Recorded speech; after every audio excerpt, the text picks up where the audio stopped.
So, hello everybody. Good afternoon. Are you sleepy? Good food? And seated in a good AC room? So, are you sleepy? No?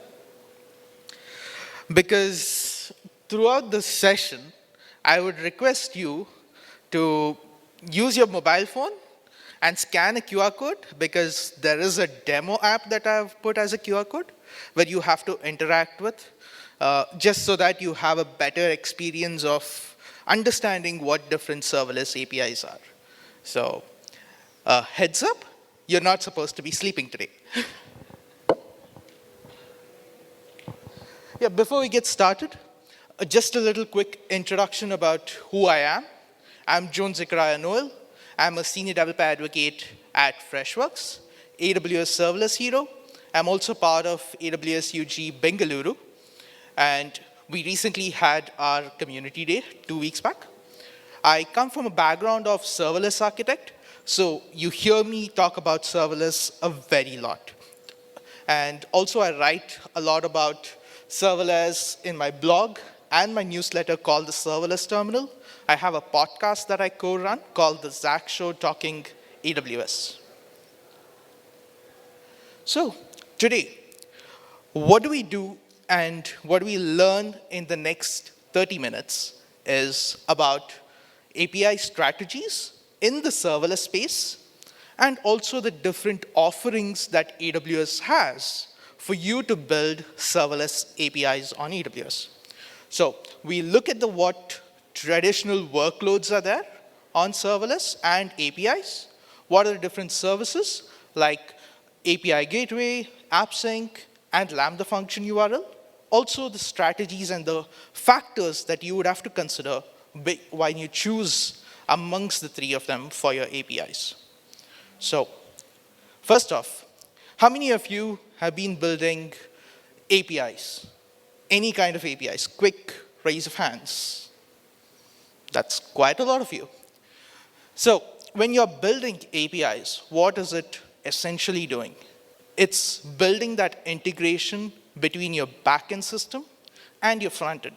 Or it could even be any external system that your SaaS product or your product that you have that it essentially serves you the data over APIs, correct? Any Marvel fans in the house?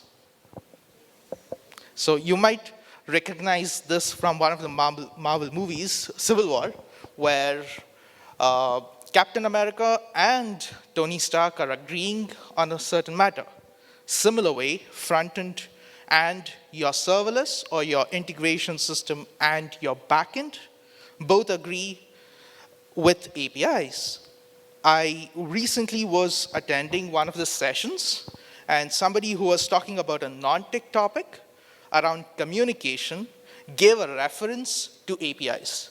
So, that's how important it is for systems to communicate. And APIs play a vital role. So if you take a look at what do we have for APIs in the traditional world or in the modern compute world, right? You have APIs that define your front-end applications. You have different web apps, mobile apps, IoT devices, or it could be external systems. It could be cloud-based applications. All of them talk to your servers over APIs. Irrespective of the type of APIs they are, they need a certain medium to interact, to exchange data, to request certain data, and get them as information. So when you talk about these systems, each of them have their own use case. Each of them have their own constraints. Each of them have their own set defined requirements that maybe you have to choose a specific service, a specific type of API, a specific response type, a specific way of how data is being sent from server to your client.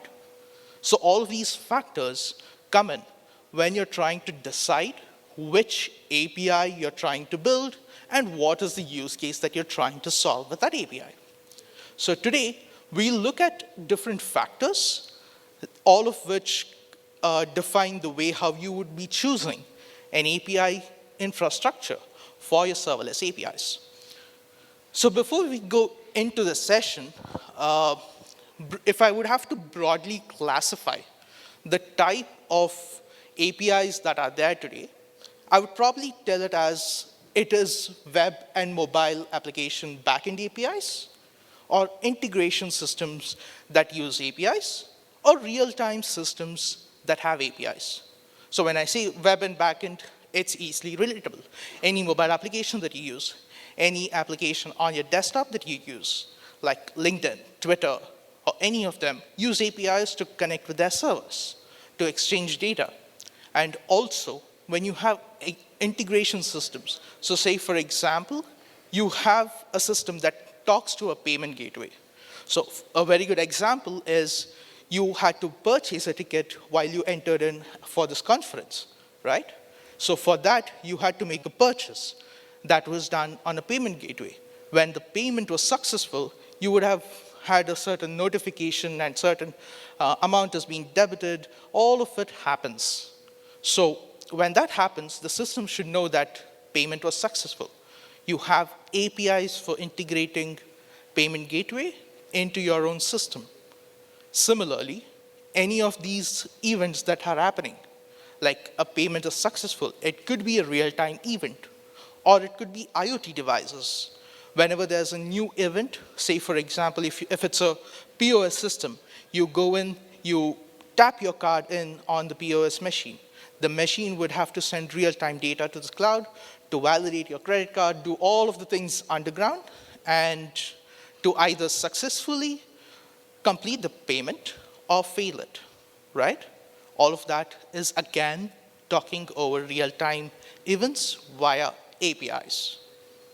So I would probably categorize these three kinds of APIs as different categories that we look at in our traditional or modern applications that we build day in, day out.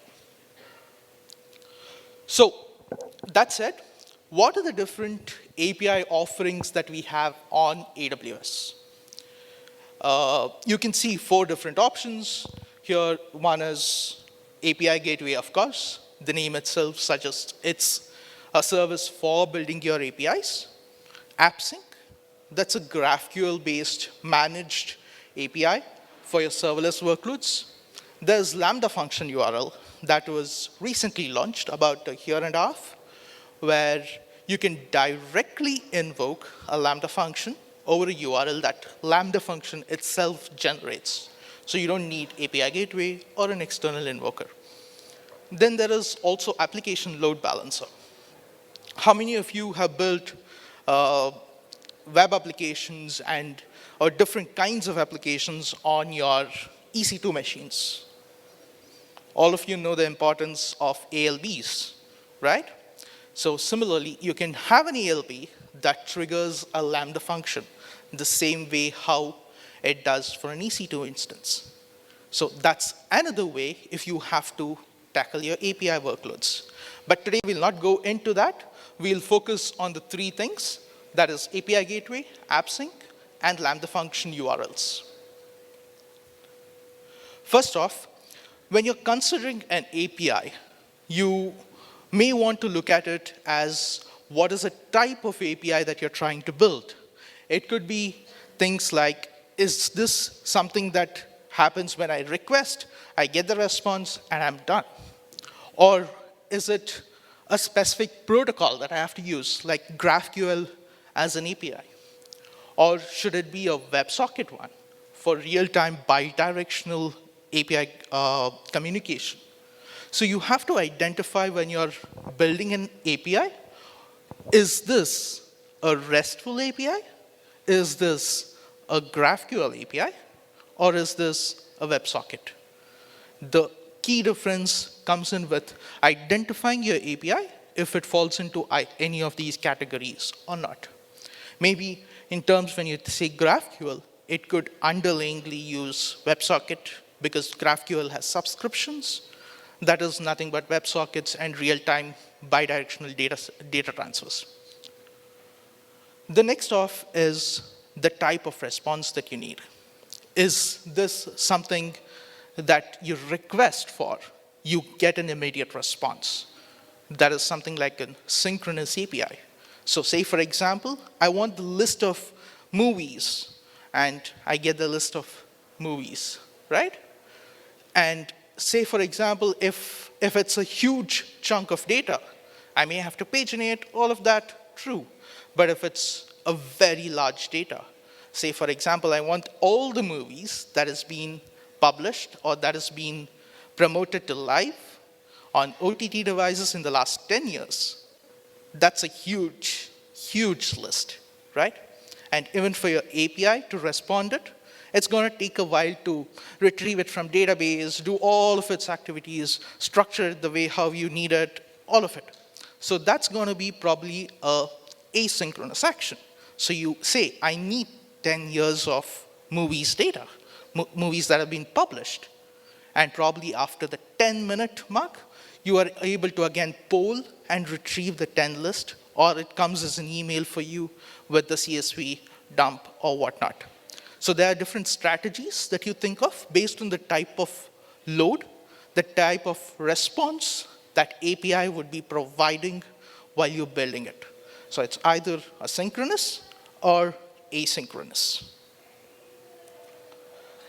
The important aspect that comes in is cache. How many of you like cached data? When you're trying to get a response from an API, how many of you would prefer a cached data because it's faster? It improves your performance. It reduces your cost. Yes, that is certainly a deciding factor. But sometimes you may need data that's fresh. So you may need not have a cache that has been enabled on your API endpoints. So a deciding factor also is my API cache supported or cache-less? Another factor is the security of it. How many of you have tested or just for the fun of it, built an API without an authentication type? Is that safe? Because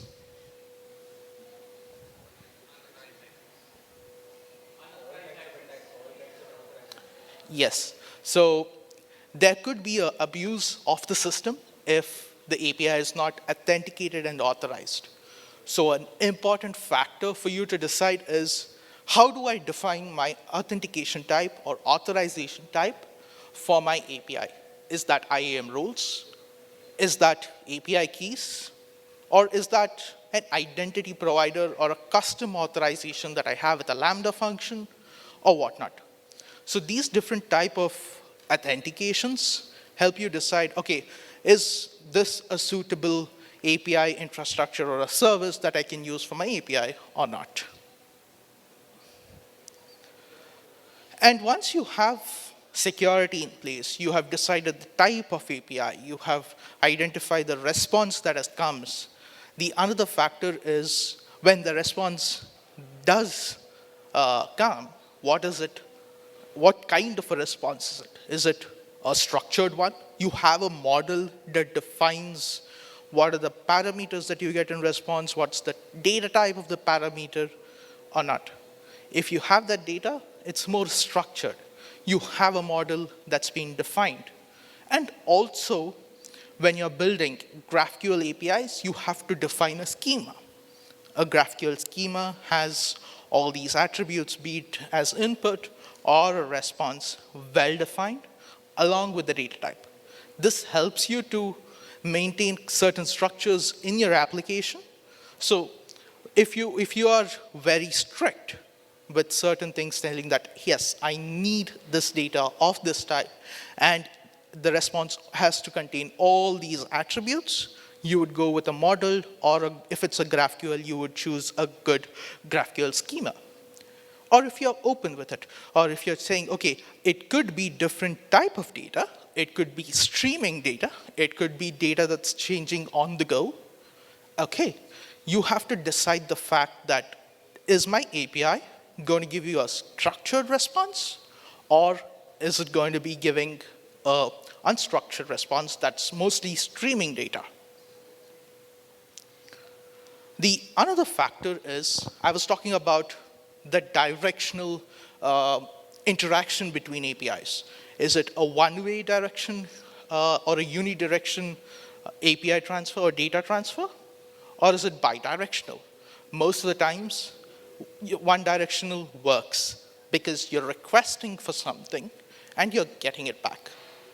But if that application is built in a real-time scenario, more like a chat application, whenever somebody sends you a chat, you have to receive it, irrespective of your application requesting for you if there is a new chat or not. Otherwise, there's going to be a lot of latency.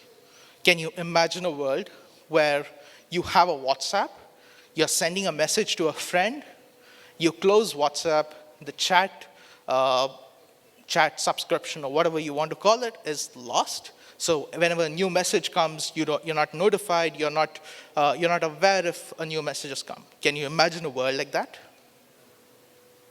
So you have to decide, yes, if I need real-time data from the server, I need it to be bidirectional. I should be able to send in data, I should be able to receive in data as and when it happens. So a deciding factor comes in telling that, yes, is it going to be a one-way API interaction or a two-way API interaction? Once you have the structured and the type and the way how data is being sent and received, you have to identify, is this a standard content type? Most of the HTTP APIs that you use should follow certain content types as rules. Otherwise, the HTTP protocol will throw an error while you're making a curl command, while you're making a HTTP invocation from your application. Because it does not follow standard content types, it throws an error. So your API should be able to either define a standard content type, like is it a JSON or an XML or an HTML, or is it plain text, right? Other than that, is it unstructured? Or do I have the feasibility to set my own content types? Or is it going to be a binary data? So say, for example, you're requesting for an API, you get a CSV as a response. That is a binary data that's been sent. So you need to identify, if I'm getting the data, what kind of a data it is. Does it follow the standard procedures, or is it something custom that I would have to be building? With all these factors in mind, let's first look at AWS API Gateway. So anybody has built APIs with AWS API Gateway? Okay, I see quite a few hands. So some of you who don't know about AWS or Amazon API Gateway, what it does, it helps you to build, publish, and host your APIs that the client or the invoker can invoke different AWS resources, such as Lambda function or DynamoDB, Kinesis, with different integration methods. And these integration methods are supported with something that is called as VTL. That's Velocity Template Language.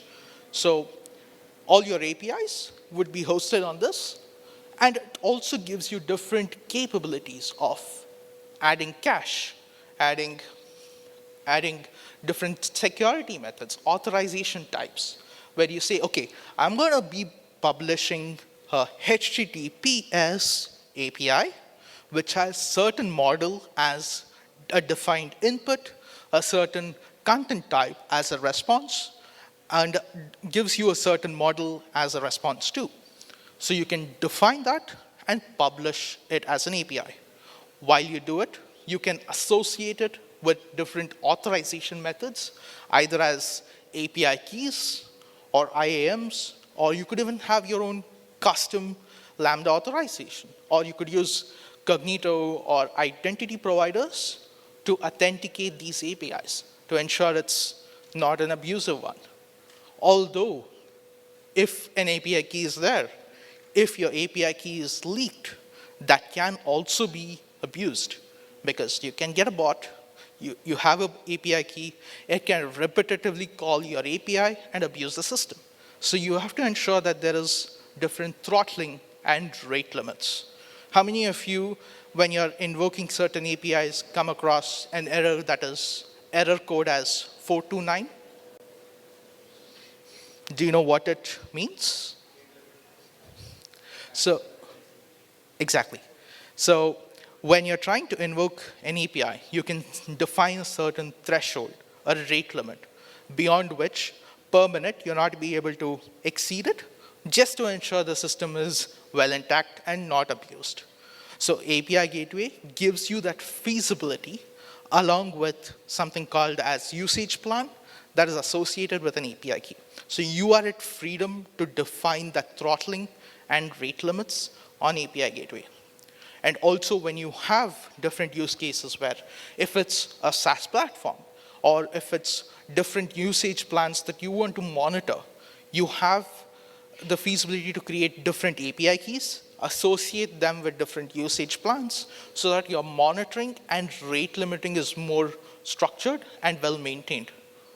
On top of all of these, you can have CloudWatch as an observability layer for your APIs where it logs all of the data, helps you in debugging the data into the future. Yeah. So you can use this QR code. I know all of you had your lunch, and I know Mumbai is famous for vada pav. So I just thought, okay, let me create a poll with API Gateway, and let's see how it works. So you can scan the QR code. It'll open the web page that looks similar to this, where there's two images. There's a button that says yay for vada pav, yay for pav bhaji. So based on your votes, the counts increase and go. If you refresh, it resets, and you click again, you may see the original numbers. So a simple app like this, what do you think is being used under the hood?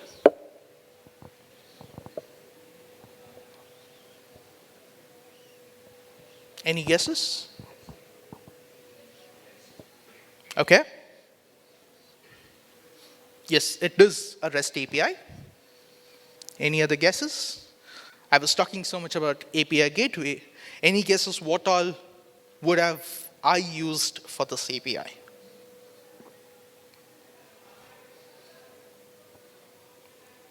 Okay.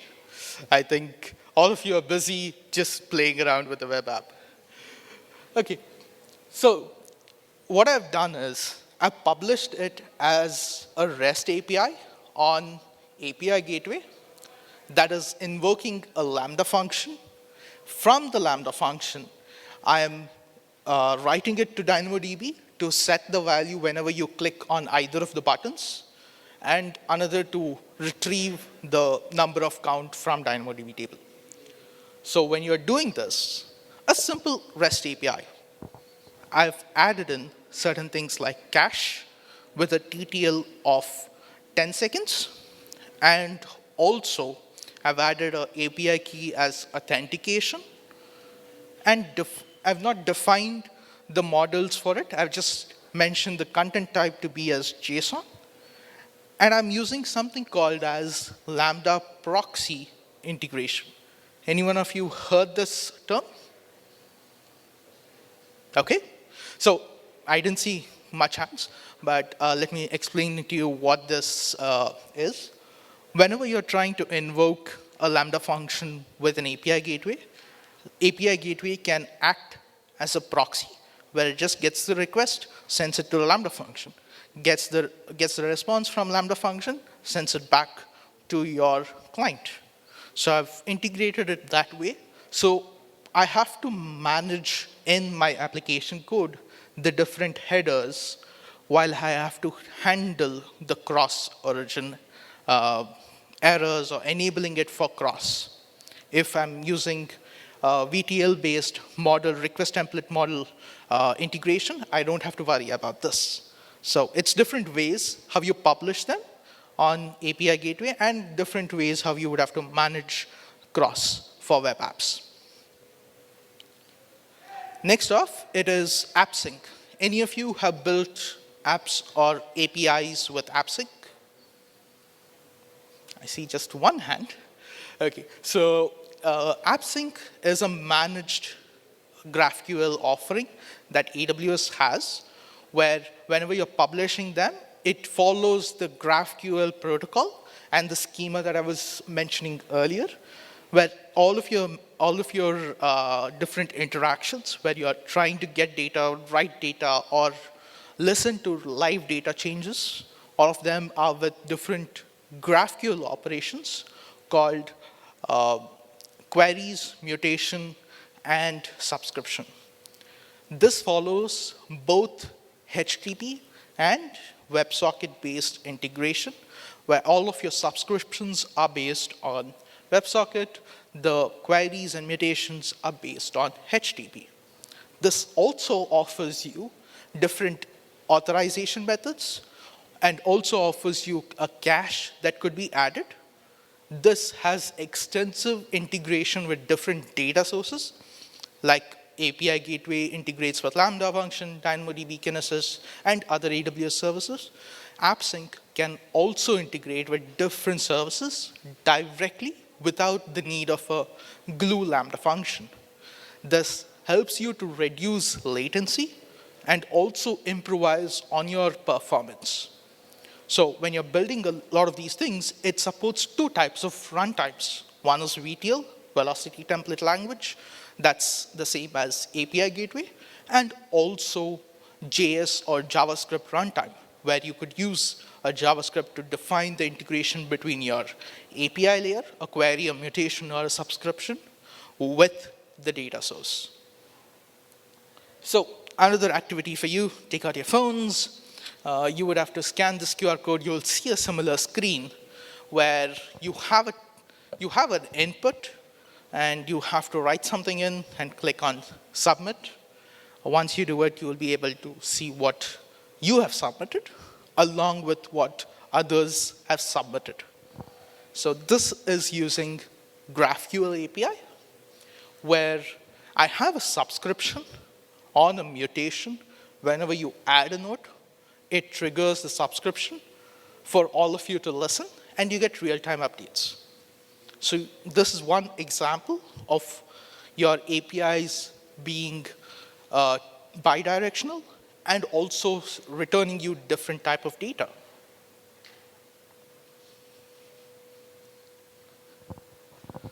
So that's mostly the architecture of what that API is. It's one AppSync that is connected to a DynamoDB table, and that AppSync is doing different API operations like mutation and subscription. So whenever I do a mutation call, if I'm already subscribed, it also receives the data that the mutation is being sending. So it helps in real-time data. Example is if you have an IoT device, if you have different chat applications, all of this can use AppSync as a very good example. But there's a catch. There is a limit in the number of subscriptions that can happen on a single API, that is 1,000. So say, for example, if you have 1,001 chats, you'll be able to subscribe to a max of 1,000. The one chat you'll not be able to subscribe to. The last one is, I have a minute, so I'll probably be running through now. But the last one is Lambda function URL, where, like I was mentioning earlier, without the need of AppSync, without the need of API gateway, Lambda function itself can create an endpoint where you could use that endpoint that could be authenticated with IAM roles. And this API will directly invoke Lambda function, where a Lambda function will be responsible for returning the type of data, the content type of data, and also if it have to be a streaming data. Say, for example, if you may have seen a lot of, how many of you have used ChatGPT? You type something, it writes in all of the data sentence by sentence, right? So if you want a similar experience where you're sending in bits and chunks of data, you use Lambda function URL. One thing here is that it does not support many authentication types. It's either a public API or an IAM role that has been associated. So you may not be using it as a public API endpoint, rather things where you're making it as webhooks or internal integration endpoints. This makes a very good example and a very good way to choose your APIs.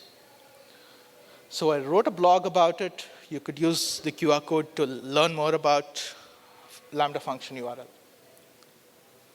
A quick check, based on whatever we spoke right now. If you're building a SaaS product and the APIs are to interact with different resources that performs different CRUD operations and has API keys specifics to different users or customers, what would be the ideal choice for your API? Any guesses? This is just based on what we spoke in the last 30 minutes. REST APIs, what's the service? Yep. Yep, that's right. Another one, if you're building a quiz application, basically you need real-time scores and also the fact about a leaderboard that's being generated. Which API service would you be using? I hear WebSocket, I hear AppSync. AppSync is the right one. Although AppSync internally uses a WebSocket for it to connect. If you're building an API for mobile applications that interacts with a backend, get real-time updates about different IoT devices, what would be an ideal choice?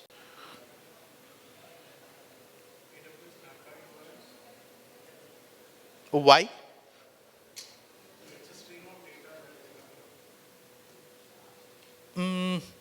Maybe yes, but one thing is, if it is a public endpoint, it will be available for everybody.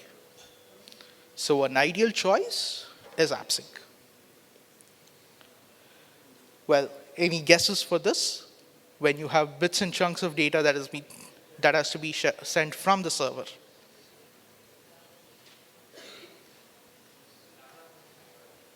That's right.